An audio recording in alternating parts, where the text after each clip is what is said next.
Delighted to have been invited to give this opening address. Club Expo is very, very important to us because it gives us an opportunity to engage with existing members, but it also gives us an opportunity to engage with perhaps newer people who are coming on to the historic vehicle scene, and certainly some of the clubs who are actually catering for the younger generation of cars. And that's very much the future, and so that really is important. I've been talking to the Heritage Motor Centre team all of this week, and John's just made reference to it very briefly, but people attending this event, there's over 30% of people in the room attending for the first time, and that's really, really important, and I think is very, very positive for the future of the historic vehicle movement. During today, you're going to have the opportunity of seeing various presentations, and you're going to have the opportunity of talking to various suppliers who are actually congregated out in the foyer. And as you've come in and had a coffee, you will have seen the people who are there. I think some of the presentations potentially quite interesting. Two that I've picked out. One is Glynis Powell with social media for grown-ups. I'll certainly be going to that one myself because I definitely need that. And there's another one in there with quite an interesting title called Classic Virgins. So we probably need to check that one out and see what's lurking behind that. Now, following a presentation we made at Bewley yesterday, I'm going to talk about the value of the historic vehicle movement, and that's very, very important when we engage politicians. But just prior to doing that, and recognising there are a lot of new people in the room, just bear with me for a few moments whilst I just talk about the Federation, because I think it's important for everyone to understand what the Federation is about and what we do. You'll have noticed we've been through quite a lot of change over the last few months since our AGM in October. We've got a new visual identity, we've got a revitalised newsletter, and we've got a new website. And this is just the start of a journey in actually taking us forward very firmly into the 21st century. We've also got new people on the team. A gentleman called Bob Owen, who's a barrister, has recently joined us as Deputy Director for Legislation, because we all realise the legislation piece is probably the most important thing that we do. We've got, and they're in the room, a gentleman called Keith Gibbons, who's joined as Director for Heritage, Culture and Museums.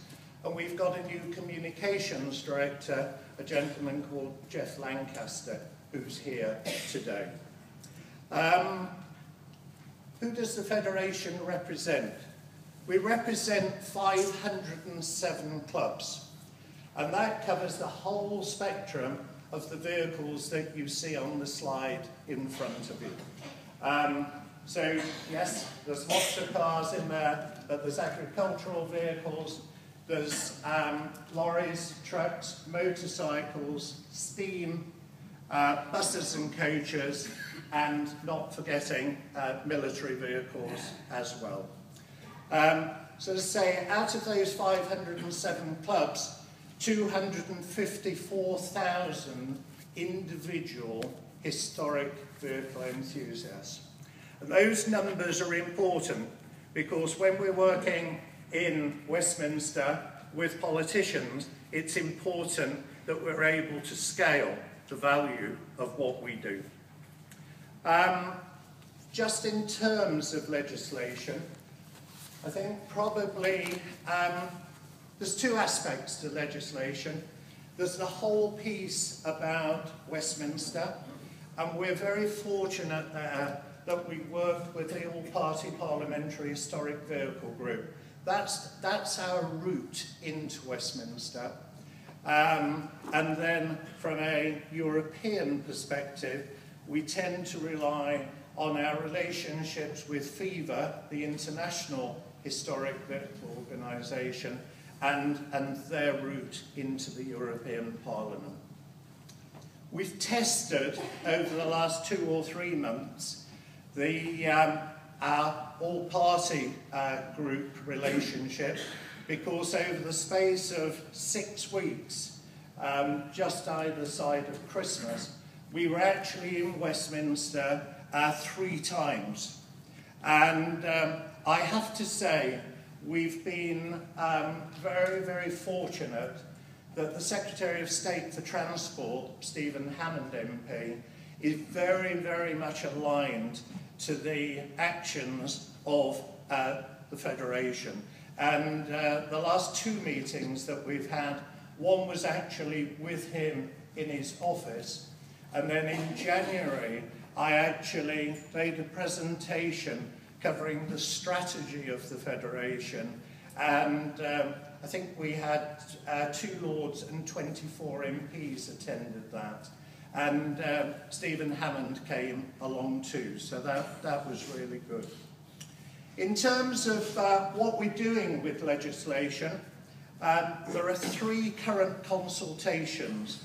The one you'll have read about quite a lot, which was originated in the European Union, and that's the roadworthiness testing proposals. We're also working with Department for Transport on motoring services strategy. That's due for submission later this coming week. And the third one that we're working on originated in the Department for Business Innovation and Skills, and that's actually called Street Trading and Peddlery Laws. So that's one that could have consequences around trade, so we're looking at that. Let me move on. The next element, this is Keith's responsibility, around heritage, culture and museums. And the critical thing here is to establish historic vehicles as cultural items and in turn demonstrate the cultural and economic impact of historic vehicles.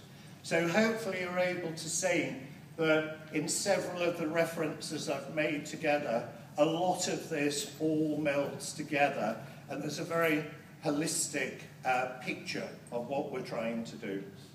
In terms of heritage, we've got things like Drive-In Day, which is coming up on the 21st of April. Great opportunity for the public actually to see historic vehicles on the road. We've got Heritage Open Days, which occurs in September and is an opportunity to work with English Heritage and the National Trust, again to make the link between historic vehicles and historic properties. And the third thing that you won't have seen too much of, and this is actually starting within FIVA, but it will cascade into the UK, is work being done with UNESCO actually to position historic vehicles and motoring history as part of heritage. The railways have already been there. The shipping movement are already there. So this is a new, exciting opportunity for us to make the connection between vehicles and heritage and culture. Moving on, the third of the 4 pieces I'd like to talk about is trade and skills. And here we're working with nearly 300 trade supporters to encourage small businesses and ensure that the skills that they have are actually maintained and continue to develop for the future. And the second piece of that is recognising that we should foster, encourage and prioritise the historic vehicle movement as one that provides an opportunity for employment. And I think skills preservation is really, really quite exciting opportunity. So, feeling a bit croaky this morning, so just excuse me a second. The fourth and final piece that I want to talk about is research, and this is the main piece of what I want to share with you. Now, research is about valuing the historic vehicle in terms of both monetary, social and economic terms, and to provide data to inform political debate. And this is very much an evolving strategy. Jeff Smith, who's standing at the back of the room, is one of our vice presidents, and Jeff is actually leading all of this work around research. And I think the first piece of research that we did was something like 1997, but the process is accelerating a lot since then. And just to give you a scale, draw your attention to this document, which actually flags the British historic vehicle movement as being a £4 billion hobby. It's actually a £4.3 billion hobby, employing 28,000 people. And this is where data starts to become important, because if we can go into Westminster and have a conversation about £4.3 billion interest, we engage people, and that's critically important. Data can actually take many forms. You can have big numbers like 4.3 billion. You can also have 0.24%. 0.24% is the mileage that historic vehicles cover as a percentage of the total mileage in the UK per annum. So as you can see, you can actually relate that historic vehicles actually a very small proportion of the total mileage that's covered. So, we've got 4.3 billion. How do we actually try to quantify this? How do we drill down into some of this data to provide yet more data? And the way we do that is by means of impact studies. And we did one a little while ago, in 2011.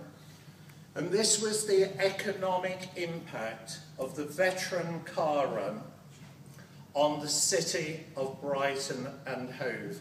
Again, this report is on the website for you to see. And this valued the impact of the veteran car run visiting Brighton one day in a year, as you know, at £1.1 million. So again, you start to see the value of what we're doing. Now, what we need to do is actually research lots of different types of events. I'm going to talk of a couple more in a moment that have a mix of cars and motorcycles, but we're very conscious that we actually need to research a motorcycle event.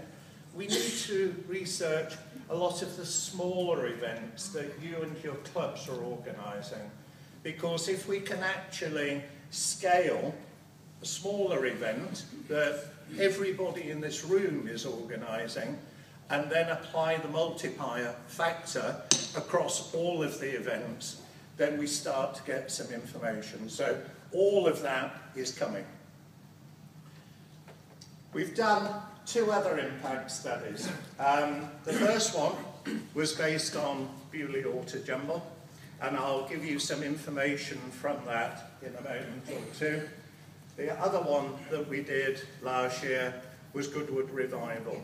And we're actually announcing the results. Well, Lord March is actually going to announce the results of that impact study when he does the media launch for this year's Festival of Speed and Revival on the 20th of March. So if you look in the media after the 20th of March, you'll see some of the results of that.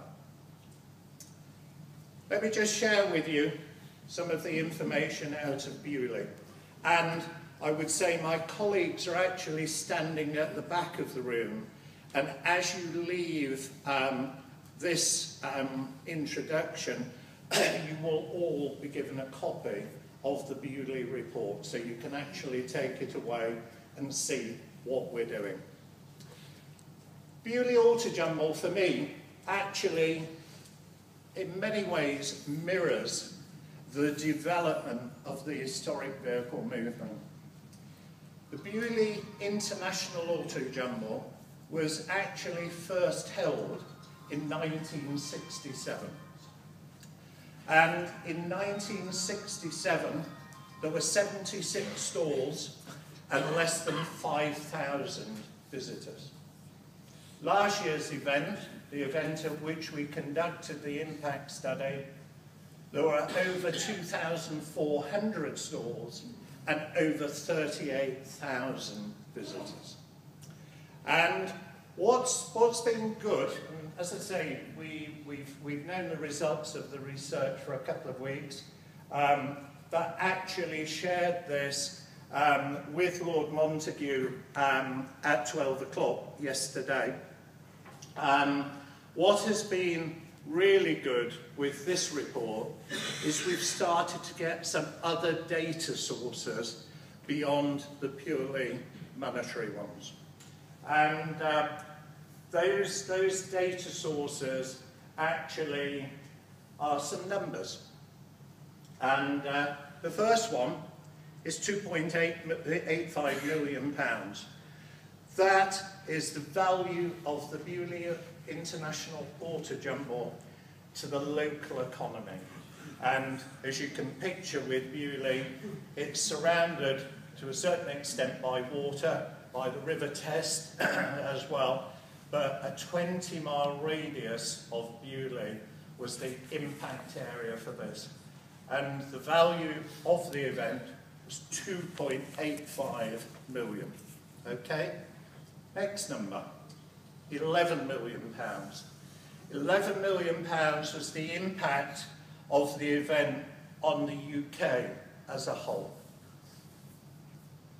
The next number is £575,000. That is the VAT, value added tax, payable as a result of the event. Yes, there's a few smiles there. The important thing is, and you'll see that in the next two numbers that I share with you, yeah, is we start now to be able to engage people who may be interested in the work of revenue and customs. We all are in some shape or form. But that's a new piece of data that we've never had before. The next number is 220 people. The Bewley International Auto Jumble actually provides permanent, temporary employment for 220 people. And if you think about those £2.85 million worth being spent in the economy, it actually provides employment for an awful lot of other people. And the final number is quite a big number, and that's 11,000 nights. That's 11,000 nights of accommodation within that defined area for people attending the Auto Jumble. So I love this stuff. It's really good because actually this gives us more and more things to talk about when we're in Westminster and to share with our colleagues to actually take into Europe. So big numbers, Jeff's here until lunchtime today. He's around. If you'd like to ask him any questions, I and the rest of the team will be here for the rest of the day. So very happy to take your questions. As I previously said, you'll have a copy of the report to take away. So, in conclusion, our hobby, and it is our hobby, yeah, contributes to the UK economy. Our hobby contributes to UK employment. But above all, let's forget that we have the pleasure of experiencing yesterday's vehicles on tomorrow's roads. Ladies and gentlemen, enjoy Club Expo 2013. Thank you very much for your attention. John.